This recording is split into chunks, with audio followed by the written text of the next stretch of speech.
त्रिदलं त्रिगुणाकारं त्रिनेत्रं च त्रियायुधं त्रिजन्म पापसंहारम् एकबिल्वं शिवार्पणम् त्रिशाखैः बिल्वपत्रैश्च अच्छिद्रैः कोमलैः शुभैः तव पूजां करिष्यामि एकबिल्वं शिवार्पणम्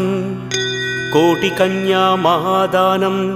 तिलपर्वतकोटयः काञ्चनं शैलदानेन एकबिल्वं शिवार्पणम् काशीक्षेत्रनिवासं च कालभैरवदर्शनं प्रयागे माधवं दृष्ट्वा